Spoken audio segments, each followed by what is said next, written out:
14 ივნისი თეთრი სახლი ჯასტინ გეიჯის წინააღმდეგ. მანამდე ყვებოდი, რომ მაიამიდან ახალი დაბრუნებული იყავი. ჯედლაგი ჰქონდა, სხეული განადგურებული იყო და დღეზე ოცნებობდი. ზუსტად მაშინ 20 დასაძინებლად წვებოდი დაგირეკეს და გითხრეს, თავარ ბრძოლაში ხარო. დიახ, მაიამიში ვიყავი, დასწროს ველოდებოდი, რადგან ხარის სრულიად გამოცხადებამდე სულ რამოდენიმე დღე რჩებოდა. ვიცოდი, რომ ჩემზე იმედებს ამყარებდნენ, ამას ინტუიციით ვგრძნობდი. მაგრამ სანამ ოფიციალურად არ გეტყვიან, დაზუსტებით არაფერი იცი. მოკლედ მიერეკავენ და მეუბნებიან. არა, ამჯერად შენ არ იბრძოლებ. შენს გზაზე იარე, შენი საქმე აკეთე და მერე დაგილაპარაკებითო. ვიცოდი, რომ მაინც დამირეკავდნენ, ეს მოლაპარაკებების ნაწილი იყო.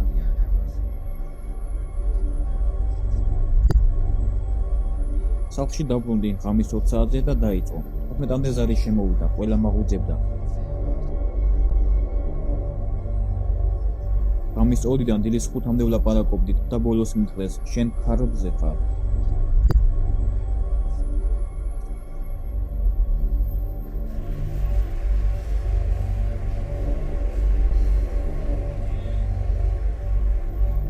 მომავალზე ხალხს იშვიათად ვეკითხები, რადგან წინასწარმეტყველება რთულია, მაგრამ მაინც და მოხდება 14 ივნისს თეთრ სახლში. მე კი მხოლოდ მოსაგებად მივდივარ, სხვანაირად ას გამოვცხადდებოდი. გრძელი ბრძოლა იქნება თუ მოკლე? ჯასტინ გეიჯის სტილიდან გამომდინარე დარწმუნებული ვარ, რომ ძალიან მოკლე ბრძოლა იქნება.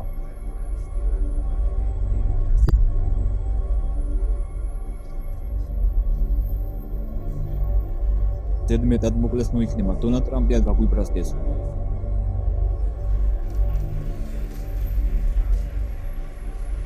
საერთოდ როგორ წარმოგიდგენია ეს ბრძოლა ასეთ ადგილას?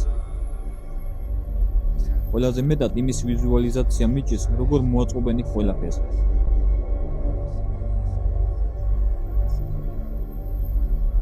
ხონია, რომ წითელი კუთხე და მეინ ივენთის მონაწილეები პირდაპირ ტრამპის კაბინეტიდან გამოვათ. თვითონ ბრძოლასაც შეეხება, ბრონაირად შემიძლია წარმოვიდგინო.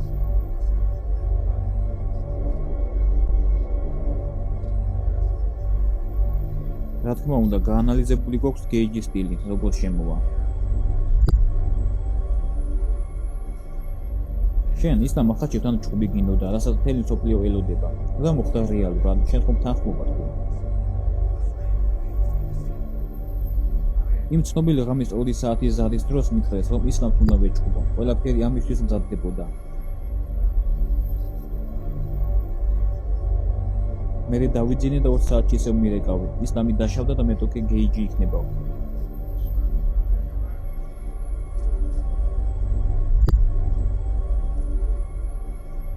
თავიდან ისლამი უნდა ყოფილიყო. აი ასე ახლოს ვიყავით. იმედი ეს ბრძოლა ოდესმე შედგება, რადგან ხალხი ამას იმსახურებს.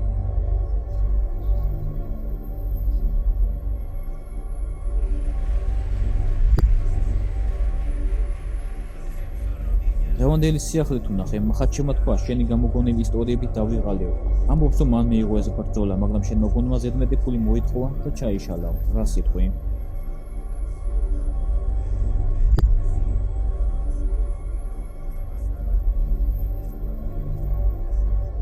უილია, მე ვთქვი სიმართლე. პირველ რიგში ათლეტს არ ადარდებს, მეორე ათლეტი რამდენს ითხოვს. მე სხვის ჯიბეში ფულს არ ვიტყვი. ჩემო მეტოქე რამდენიც უნდა იმდენი აიღოს, მეტმა დალოცოს.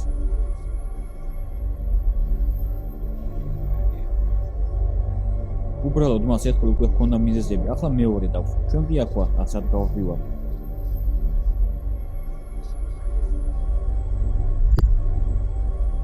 ყველაფერი იქით მიდის, რომ ეს ბრძოლა მაინც მოხდება. მაგრამ ის ვერ გაიქცევა თუ შენ ჯასტინს მოუგებ.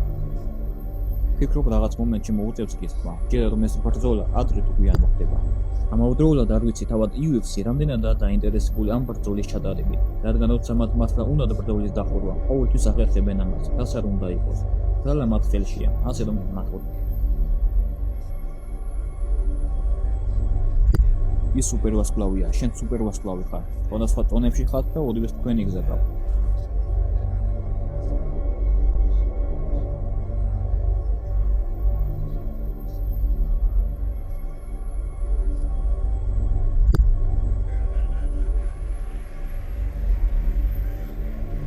არის ერთი აშკარა უპირატესობა, ის შენზე ბევრად დიდია, მძიმეა და ძალიან მაღალი ტიპია. ეს პრობლემაა შენთვის.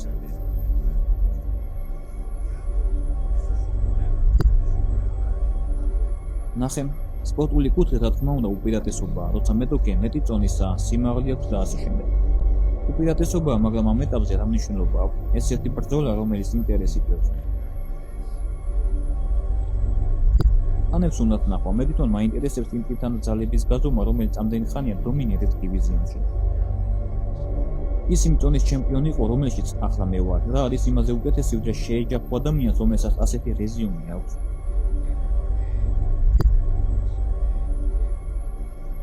მომწონს ეს დამოკიდებულება, რომ მასთან ბრძოლა გინდა. მე ამას სპორტულად ვუყურებ, მივიჩნევ, რომ ტალანტია.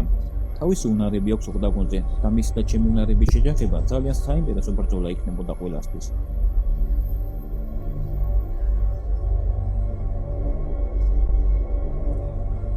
რამოდენიმე თვე გაჩერება მოგიწია დაშორების გამო. შენთან ერთად ვიყავი და უნდა ვთქვა, რომ ეს იყო სიმამაცის და სიმართლის გაკვეთილი. როგორ იყო შეგრძნება, როცა ყველაფერი მცხოვრობდა. ერთ დღეს იღვიძებ ოჯახით, მეორე დღეს კი აღარ გაქვს. უცნაურია, მართლა ერთ ღამეში შეიცვალა ყველაფერი. სანამ შენს თავზე არ გამოცდი, მანამდე ვერ ხვდები. ბევრი რამ შეიცვალა ჩემში, მაგრამ ვინც მიცნობს, იცის, როცა რაღაც ჩემს კონტროლს მიღმა, ნეგატივში ავწყვეტ.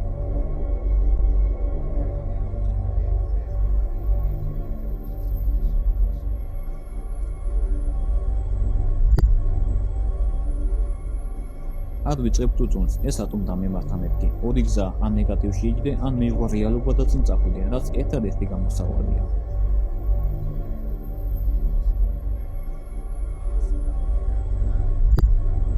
არ შეიძლება ასე დროს დაეცე, ვისაც ეს გამოუცდია, ის სარსტულია, როცა მიჭრული ხარდილი შვილებთან ერთად გაღუცებას და უწევ ეს ითვლება.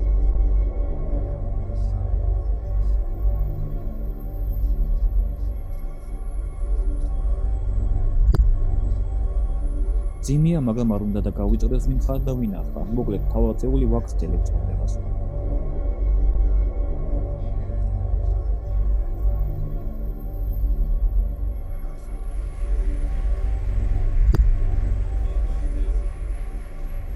ამბობ, რომ საუკეთესო უნივერსიტეტშიც ვერ ისწავლიდი ამდენს ამ თვეებში ისწავლეო. როგორი იყო ეს გარდასახვა? ახალგაზრდიდან ზრდასრულ კაცად იქეცი. ახლობლებთან მქონდა ამაზე საუბარი, როცა მიკითხებიან რა ისწავლეო, შეიძლება გაგეცინოთ, მაგრამ ყველაზე მეტად დედისთვის დაჯერება ვისწავლე.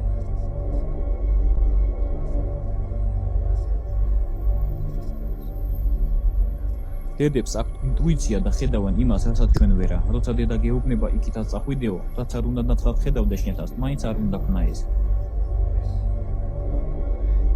მასენდება დედა ჩემი, სულ ამდენჯერ მე მიხდა ცხოვრებაში, იქით არ არის შენი გზაო. ვისწავლე დედის მოსმენა. მიყვარს ხალხი.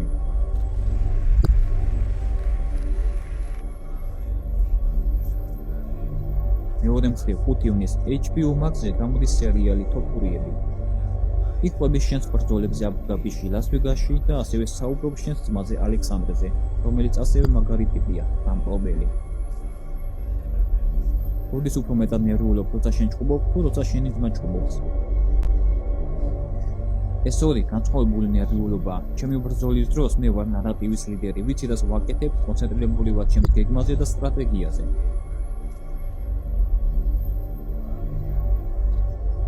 მაგრამ როცა ჩემი ძმა ჭუბობს, მე ცოტა რამ შემიძლია გავაკეთო. ჩემს გონებაში სულ ის მიტრიალებს, რომ ის ჩემი ძმა, ხვდები? განსაკუთრებულია, ვერ გეტყვი სად უფრო მეტად ნერვიულობ.